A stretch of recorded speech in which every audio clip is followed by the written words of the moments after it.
Alright, so today I'm going to be teaching how to tie a double fisherman's knot and a Prusik knot. So this activity requires bilateral hand coordination, proper sequencing skills, intact sensation, you name it. It's a very challenging procedure, and it's even harder to write instructions for it. But I am going to go over a brief overview, what this activity can be used for, a little bit of its history, and then we'll get into what you need and the step-by-step instructions. And along the way, I'm going to show you how you can adapt it to make it easier or even harder, depending on if you want challenge or if you're looking to make this activity a little bit more accessible. So to start, the history behind these two knots, the double fisherman's, for starters, it's a reliable and it's a compact knot, and it is typically used to join the ends of two different ropes. And it's very useful if you don't have long enough rope, and for a variety of other reasons. But the reason it's useful in our context today is because it's the precursor for our Prusik knot. We need a closed rope system to use a Prusik knot, to create a Prusik knot, which is a friction hitch. And so we'll just go on to the history of the Prusik knot. It was created in 1931 by an Austrian mountaineer named Karl Prusik. And he did a ton of things. Among them was rock climbing, and he used this knot, it's just a friction hitch. He used this closed system and essentially all it is really wrapping an accessory cord that's in a closed loop system around the main climbing rope, so that when it is weighted, it stops the progress of anything that's attached to it using friction. And when it's unweighted, it can slide freely along the main climbing rope. And for my context specifically, I use this a lot I would use this for rock climbing, and especially when descending ropes after a climb. If I'm coming down after, say, a multi-pitch climb, I would use this as what's called a third hand backup, using a belay device to rappel while having this as a backup to capture or stop my progress if the rope were to slip. So I'll get right into the materials that you need next. All right, to start, the materials that you're going to need are, first and most importantly, you're going to need your main climbing rope. For the purposes of this video, I have a 9.6 millimeter dynamic rope, and for the purposes of instruction, it doesn't really matter how long the climbing rope is, but the diameter does matter because the accessory cord that we're going to pair it with needs to be a smaller diameter in order for the friction to work. And so the accessory cord that we've chosen is a 6 millimeter diameter accessory cord that I've cut to be about 48 inches or 120 centimeters. And other equipment that you're going to need, especially for the Prusik knot, you're going to need a locking carabiner. It doesn't really matter what type of locking carabiner or what size. I have a small D-shaped locking carabiner that is triple action, but you can use a screw gate or you can use pear-shaped, large. It doesn't really matter. Just any locking carabiner will work. And for the purposes of this instruction, you're going to want a stable working surface, I'm just using the ground here, but stable working surface with enough space to work in. I have about 1 square meter of working space. But yeah, and if applicable, you could use some written instructions or visual instructions for tying these knots. So we'll get into the first steps.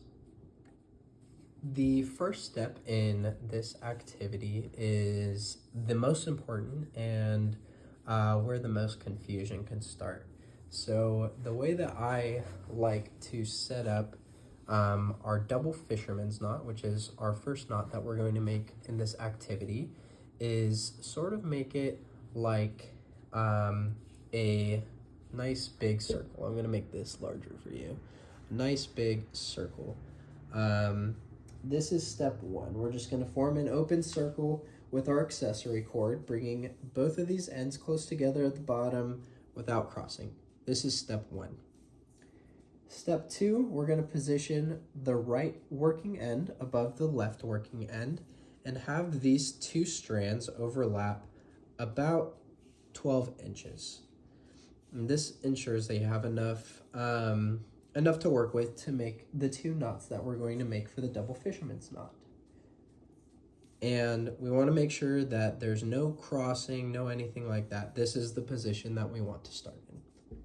Step 3, we're going to take this left working end and we're going to wrap it up and over and around the standing part of the right working end. So this is our first coil.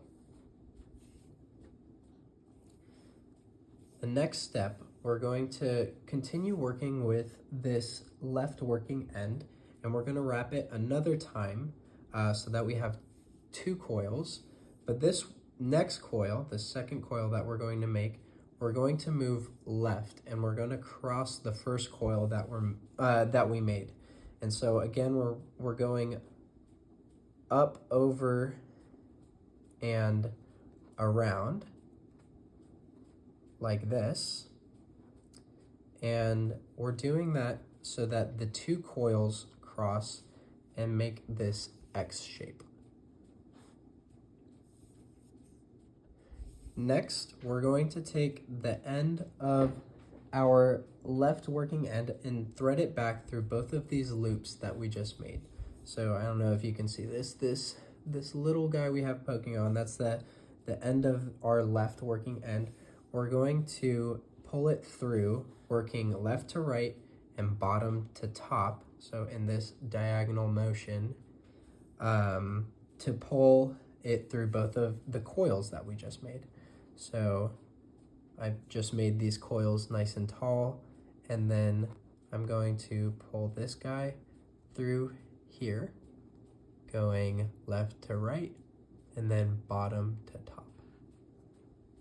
He's gonna come out right here, just like that. And the next step, all we have to do here, hold on tight to our left working end, and then the standing strand of our left working end, and we just pull it tight.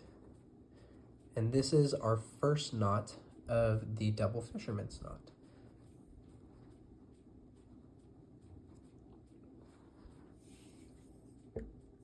Next, we're going to take our right working end, position like this right now, and we're going to wrap it under, behind, and around our the standing strand of our left working end here.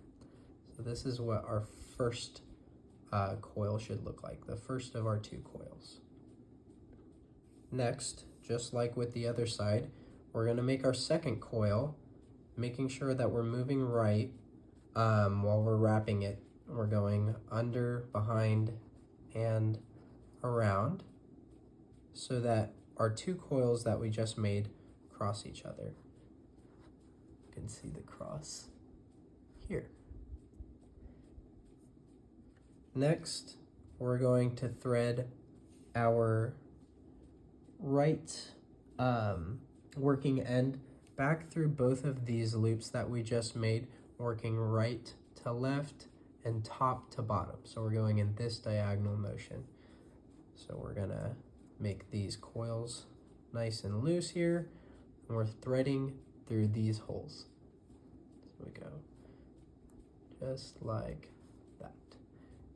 And all that's left is we're gonna hold on to our right working end and the strand from our right working end, and we're just gonna pull it tight and dress it.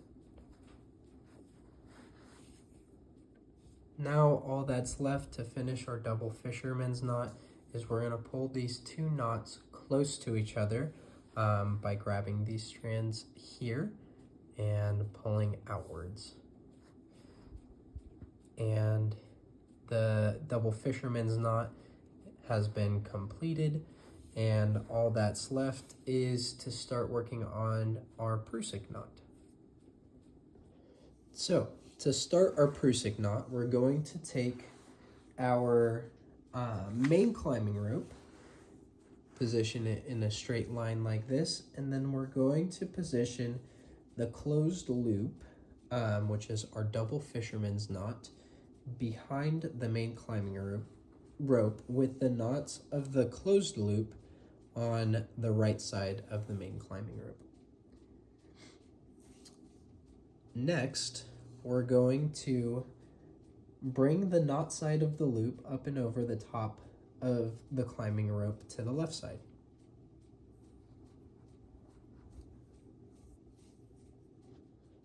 From here, we're going to continue this motion underneath the rope and back to the right side to make our first wrap.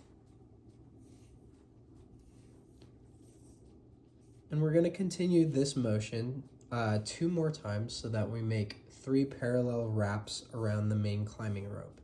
And each time we make a wrap, we're moving closer to these knots of the double fisherman. So we're working inward like this. So going up and around, and then behind, and then up and around again. Just like this.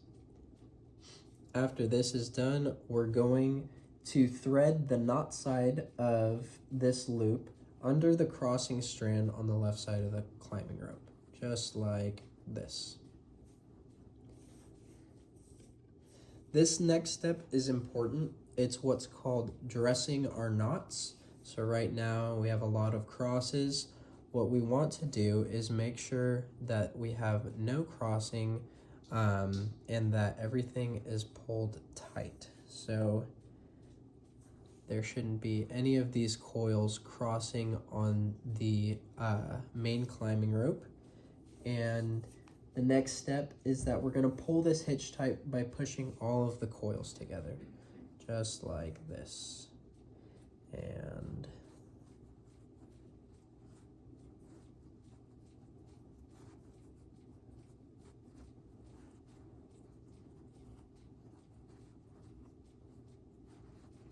this step is particularly important, making sure that there are no crossing coils, because the friction does not work properly if there are crossing coils. So we'll look on the underside of this to make sure that there's nothing crossing. Then we can push them together, then tighten by pulling this.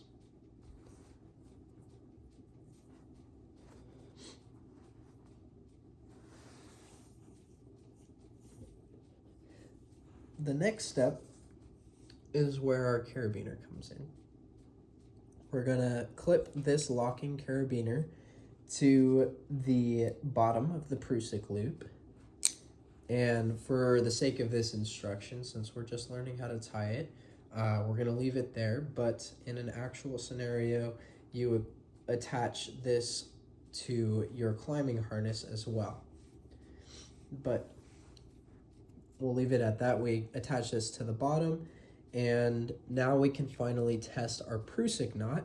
And we're gonna do that by sliding it along the rope.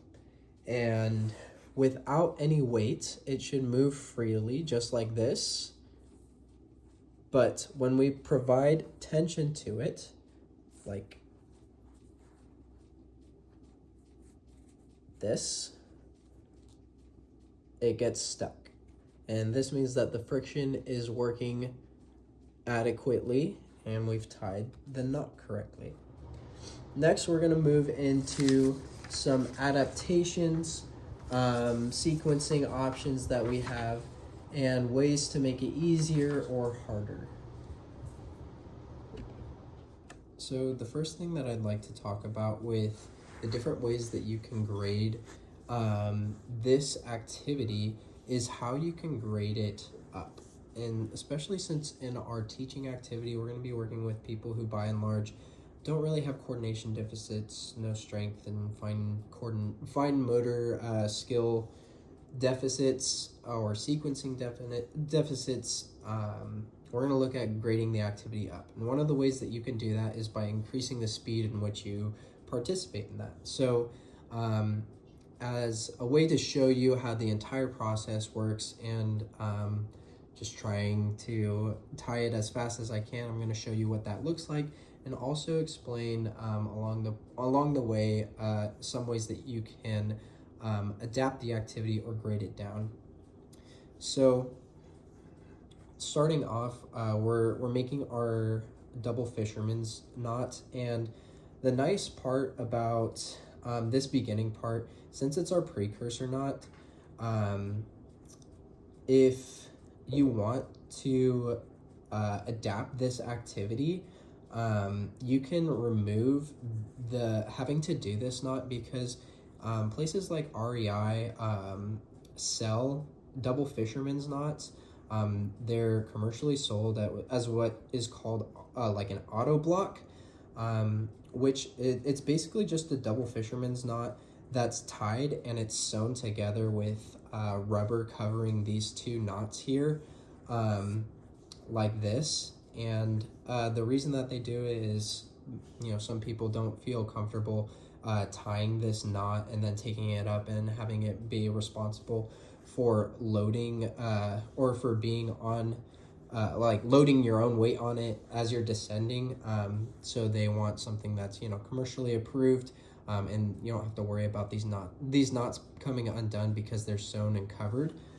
So that's one of the ways that you can adapt it. And also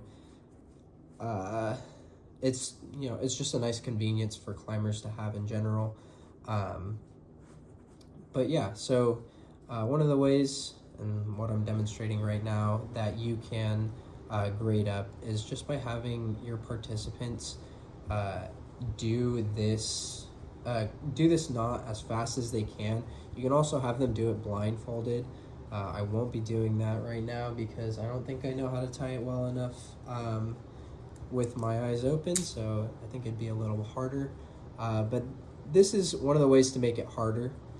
One of the ways to make it easier is to follow these visual instructions. And one of the great things about climbing ropes is they're nice and brightly colored. My accessory rope is a really good example of that, but also my main climbing rope is pretty brightly colored when you contrast it against something like a mountain. And that's for safety purposes. If you get stuck on a mountain and you have a rescue party looking for you, it's good to have bright colored equipment, especially your ropes, so that you can be found. But it also doubles as an adaptation for people with visual impairments, such as macular degeneration, glaucoma, anything where you have contrast sensitivity or deficits, where you have a hard time differentiating between your background and foreground. And we have really good contrast here between my accessory cord and my main climbing rope, and that is really, really good for these individuals. Something that can double for these individuals as well are things like visual instructions, and written instructions like I have here and like I'll turn in for this assignment can be really confusing with activities like this that have a lot of moving parts, and if you do one step wrong, you kind of get the entire knot wrong. So I really, really enjoyed making these visual instructions because it shows you how to set up everything step by step. I have 20 pictures in here. I have broken into part A and part B. Part A is our double fisherman's knot, and part B is the Prusik knot. And they're in large print, so you can see really what each step is supposed to look like. And if you follow that, it's really, really easy to complete this safely and efficiently. And I would even recommend that to beginners trying out this knot, because it is just really hard to visualize in your head what the orientation of the rope is supposed to look like with just written instructions. Another adaptation we can give to make these tying these knots a little easier is something like weights to hold down certain sides of the rope that you're not working on. So for example, we could anchor it to another bolt if we really wanted to anchor it to the table. But I'm getting crafty and using a paperweight. It's a rock because I like rock climbing. And we just hold down one side, the side that we're not working with, so we'll call this the non-working side.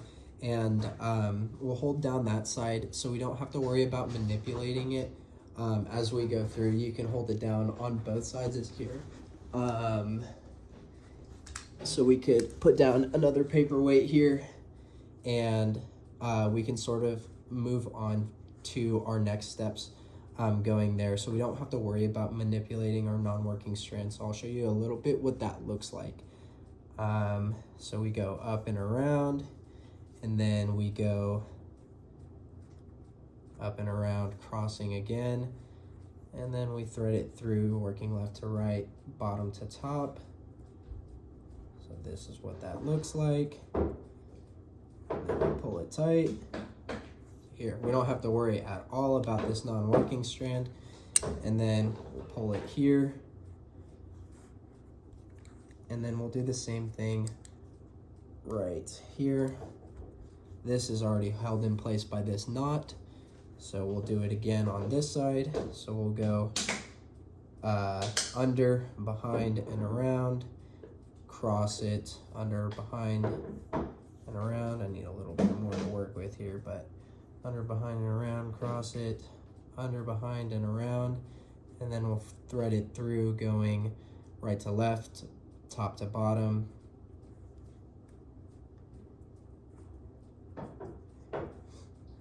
And then we'll pull it tight.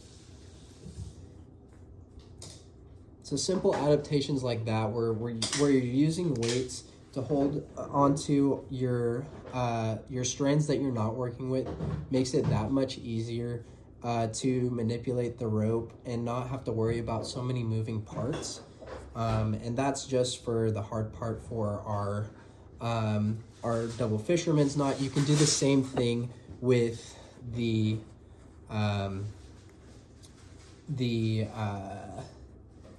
Prusik knot, holding it at the top and the bottom here, and going about tying the knots just like so, and bringing these all together.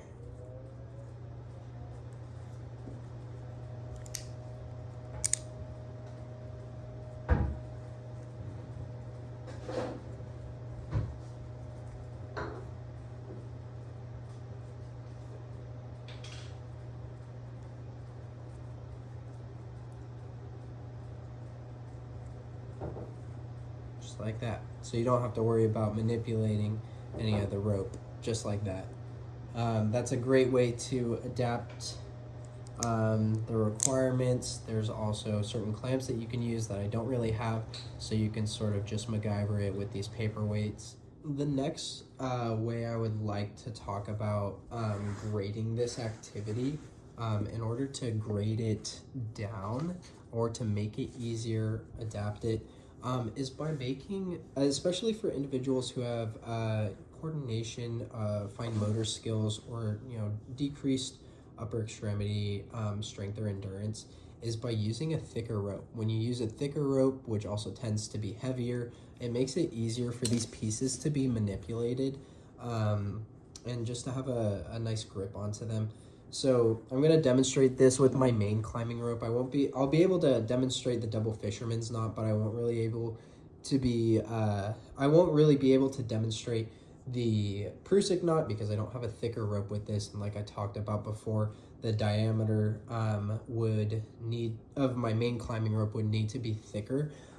So keep in mind when you're doing this adaptation, you would need a thicker main climbing rope to attach to if you're doing the Prusik knot. But I'll just show you what this adaptation looks like with a thicker rope tying the double fisherman's knot.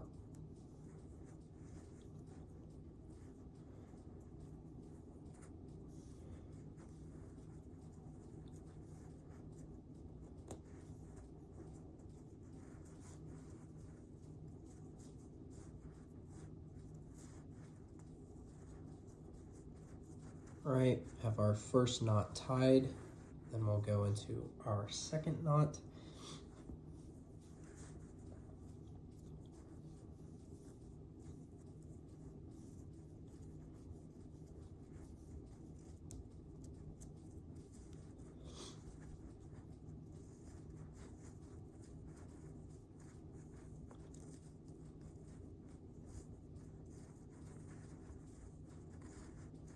All right, then we pull them together. There's our double fisherman's knot. Like I said before, if I was going to use this as our base for our Prusik knot, I would just need a thicker rope to attach this to.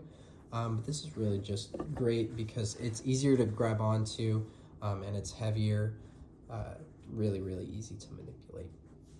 And it also goes the other way. If you want to adapt this so that it's harder, you can also, instead of using this accessory cord, you can use a thinner rope that's harder to manipulate if you're interested in doing that. That's really popular for a lot of climbers because the thicker rope you have, the heavier it is to carry up the mountain with you. So a lot of climbers, this is a pretty thick rope to them. This is a 9.6 millimeter rope. They might use something closer to 8 millimeters. And if you do that, you're gonna have to use an accessory cord for your third hand Prusik that is even shorter diameter. So something that's closer to like 5 millimeters. This is a 6 millimeter. And that also makes tying these knots a little harder if you wanna go that route. Last adaptation we're going to talk about, and I don't need any visual for this, is just context specific. So the environment that you do these, or that you tie these knots in matters. So one way that you can grade this activity down or make it easier is to have it be done in a quiet environment where you can give one-on-one instructions with no distractions. And that can be beneficial for a lot of people that are learning this. But another way that you can grade it up is to be doing this in the environment that it's intended for, which for me at least is rock climbing. So the way that you would do that is you could tie this at ground level. You could tie your double fisherman at ground level. I wouldn't recommend doing it up in the air because it's really hard to do that and find a stable edge doing it up in the air. So you can just tie this at ground level wherever you please. Just find a stable surface and then make a couple loops and clip it onto a carabiner. Clip that to your harness, bring it up to your anchor. And then once you're at the anchor, you tie the Prusik while you're attached to the anchor. And that does increase the cognitive load. There's a lot more things that you have to handle, but it is a way to grade this activity up. So it's important to understand what context this activity is being performed in to understand the cognitive load that is associated with it. And that being said, that is all that I have for teaching this activity, and I hope you enjoyed.